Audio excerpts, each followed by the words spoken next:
It's the breakfast on Plus TV Africa. Many thanks for joining us and being part of the show this morning. First conversation right here is the issue of security. As we battle against insecurity, the federal government has earmarked 1.53 trillion naira to prosecute the ongoing anti-insurgency fight in the country. This was contained in the 20.51 trillion naira 2023 budget proposal presented to the National Assembly by President Muhammadu Buhari on Friday, the 7th of October. Now, findings indicate that out of this 1.35 trillion naira, the Ministry of Defense and Armed Forces have been allocated over 1.248 trillion naira to fight Boko Haram, bandits, and other anti-insurgency wars in the 2023 appropriation bill. Personnel expenditure will gulp over 1 trillion naira, overhead costs 90.961 billion naira, and capital expenditure 156.294 billion. In recent years, Nigeria has increased its military spending and defense budget to enhance its military power and further improve security. According to the World Bank, in 2016, Nigeria approved a defense budget of $1.72 billion. The budget for the following year was $1.62 billion, which showed a 5.92% decline. In 2018, the military spending budget was $2.04 billion, a 26.02% increase over the previous year's figure. However, this declined by 8.95% in 2019 when the military budget stood at $1.86 billion, but it increased to $2.4 billion in 2020. And the country increases military spending by a massive 56% in 2021 to reach $4.5 billion. It also moved from 2016 to 2022, where Nigeria spent over 19.9 billion in total on security alone. Nigeria has toppled the list of countries in sub-Saharan Africa with the highest defense spending at $5.8 billion in the whole of Africa. On the other hand, Algeria has $9.7 billion spent for military purchases. Morocco followed after Nigeria with $5.4 billion. And overall, North Africa was the region allocating the largest budget to national defense on the continent. According to data published by Statista in April 2022, these are the statistics. But this morning, we have an expert who joins the conversation, Dickson Osajie, who's a criminologist and global security analyst. Dickson, thank you for joining us. Thank you for having me. Good. I'd like to share your thoughts, on the recent proposed budget for, defense and security. All right, thank you very much. Morning, the federal government allocated to the Ministry of Defense. And one thing I could say, we are not to the Nigerian state. First of all, a few weeks ago, we heard they don't have funds to take our students back to school. But right now, I'm paying trillions of naira going to the. I don't have an issue with that. But the only problem I have is that how do we get our return on security investment, which is very, very important. These trillions of naira need to bring Nigeria to a state of peace. We need to start moving around without being intimidated, without being coerced by these unnecessary human beings that are taking the territorial integrity of Nigeria for granted.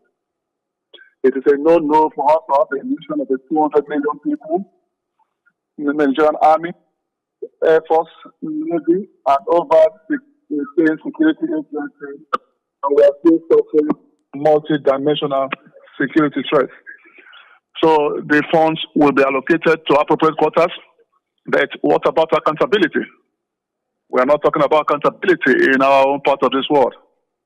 Every given nation, the military must give account of their expenditure.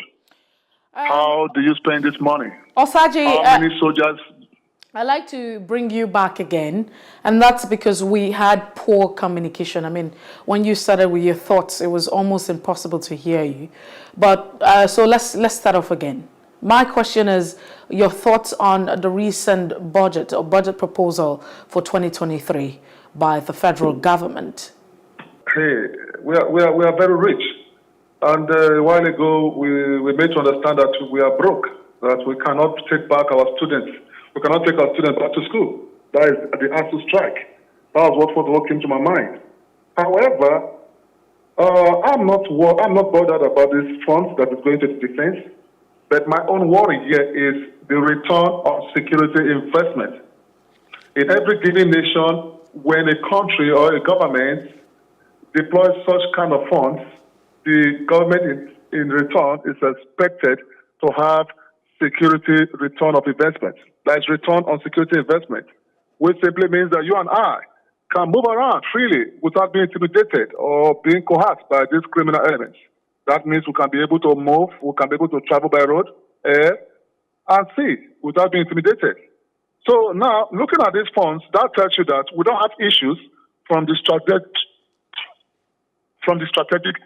center of gravity. The problem we're having is operationality and tactics. That is why we are still suffering from the state of insecurity today. Now, another problem we also have is accountability. How do we account for these funds? Who are the people in charge to ensure that these funds are not being misappropriated? Because insecurity is becoming a business in Nigeria. There are some people that don't want these security issues to end because of this magnanimous funds that the federal government are releasing. So if we have an effective accountability, I tell you for free that nobody will come to the Nigerian space and begin to divert funds. But I wish the military well, and I want to encourage them to carry out an effective counter-insurgency and ensure they bring Nigeria back to a state of peace. Because it stands, we are in a mess situation, security-wise. Well, I understand the fact that it's important that we pay attention to what the returns will be. It's more like you are investing a certain amount and it's expected that you should have an outcome, and that's what we should be looking at. We'll get to that, in no time. But let's also look at the fact that in all of this, if we're saying that 20 point, let's call it 20 trillion naira, that's what we're budgeting for. The government is also planning to borrow 8.8 trillion naira to fund the 2023 budget. The question here is, where do we even get all of these funds? It's a lot. And so we're going to be borrowing, right? Because we don't have. So do you think that this is even a rational thing to do? Do you think that this even makes any sense? How do we even solve this when we're going to be borrowing at the end of the day and we're looking at 1.35 trillion? Well, I will answer your questions from two perspectives. The first point is, if we are going to borrow these funds from external forces, and these funds will mitigate the high state of insecurity in Nigeria and ensure that our soldiers are protected, our military are protected, the society is protected, our territorial space is protected, our water side and waterways are protected, then I will accept or agree with the government to borrow. But if we are to borrow these funds and we don't have return on security investment, that is to say, on the other hand, we cannot move freely in Nigeria, we cannot travel freely in Nigeria, and our soldiers are being killed like chickens, our police officers are being killed like chickens by these criminal elements. What is the essence of borrowing? Because the whole essence of borrowing is to meet your demand, is to meet your expectations. So I don't think we need to borrow to bring Nigeria to a state of peace if we have an effective accountability system. All this while we have been spending trillions of naira. All this while we have been spending billions of naira. What is the result? Today, Nigeria is the capital, is the poverty capital of the world. Today, Nigeria is the second or third most terrorized nation in the world. A country of over 200 million people, sixth largest nation in the world. I don't think we are doing things right. I just believe from my own position that our political class from 1999 till date, they have failed this country. I say that with all sense of humility, with all sense of accountability, because we cannot have leaders that are not patriotic. We cannot have leaders that does not think about the well-being of Nigerians, about the well-being of you and I, and all they think is corruption, all they think is embezzlement, all they think is to move our funds to develop other nations. That is why we have arrived at this stage. Few days ago, we see a vessel that was bombarded that comes to our creek to, divert our natural resources. This is no. So for me, I think that we shouldn't borrow to put things right. Let us manage what we have if we know our military cannot resolve this state of insecurity, because this government promised us that by December 2022, the high state of insecurity will be reduced to as low as reasonably acceptable. As it stands, our policemen are being killed every day, our soldiers are being killed every day, and I am not seeing results of our 2021 budget. So, so it brings us back to that 2021, because I was really going to ask that, it feels like the security situation has worsened, despite the fact that in 7 years plus counting, we have spent about 8 trillion naira in terms of defense. And that has not improved. So my question is why? There's a school of thought that believe that if we improve, spending on, in terms of our budget on security and defense, it would translate into improvement of security and lives and properties internally and externally. And we see that apart from Nigeria, Africa as a continent, there's a lot of, huge budgeting, however, but that hasn't really translated into any tangible result. So my question is why? Okay, if you ask me why, I'll refer you to Abuja. That is the strategic center of gravity. But as an analyst, let me just answer your question, because, we play with insecurity here in Nigeria. We play a lot with insecurity. Like a few years ago when we were expecting the Tucano jets, everybody were bouncing, we're all happy that once this Tucano jet arrived, I'll be able to trek from here to Sambisa Forest without being harassed or intimidated by those criminals. And as it stands, I don't even know where those Tucano jets are deployed, So my position is this. We need to understand something very clearly in this country. And that is why if anything happens in this great nation, I personally have said it on many fora, I will hold the military accountable. There is no given nation that succeeds without the capability, efficiency, and capability of its military. The military are supposed to hold the territorial integrity of this great nation. They need to take themselves or take a departure from politicians. They need to fight a divorce between themselves and politicians.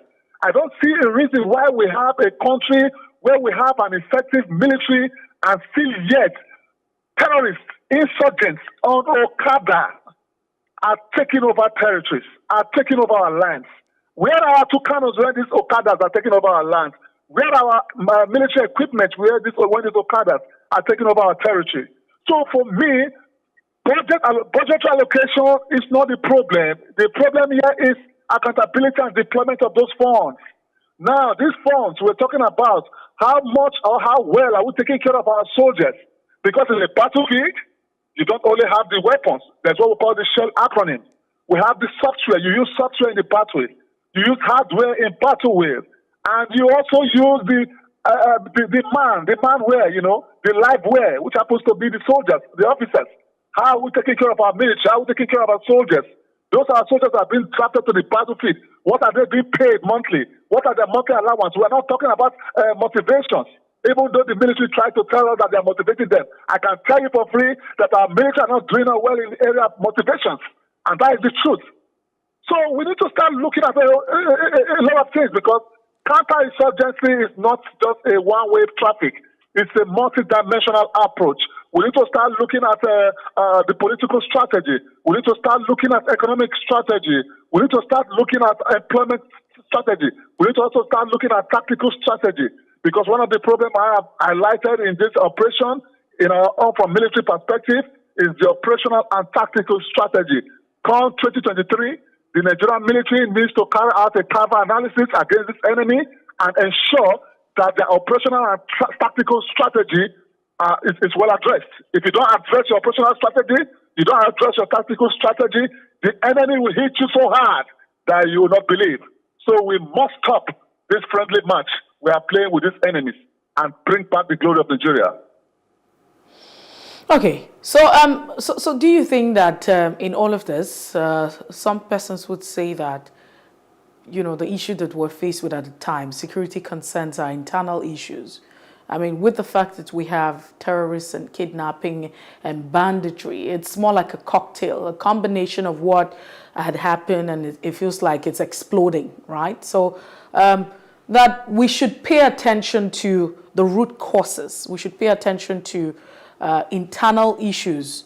If we pay attention to internal issues, it would take care of some of the security challenges that we're faced with. So my question to you now is, do you think that we need to pay attention of, some internal issues, some of which you have addressed, the issue of, structural conflict, structural issues that will, let her take care of, the mega issues at the end of the day? Well, I think before you put the question to me, you know the question, the answer. You know the answer very well. It's a capital yes.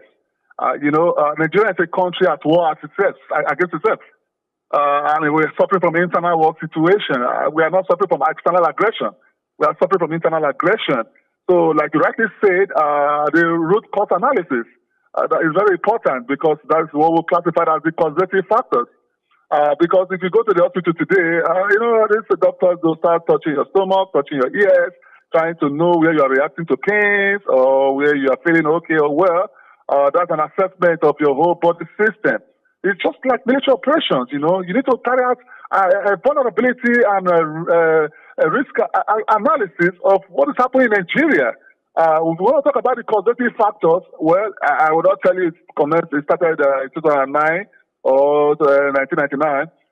When you go into history or an effective study, the history of insecurity started after the Nigerian Civil War. The Nigerian government at that then were so interested, in bringing Nigeria to a state of peace, in bringing Nigeria as a one nation. They forgot the disarmament components of the post-1967 Civil War, and what they did was to start bringing back Nigeria.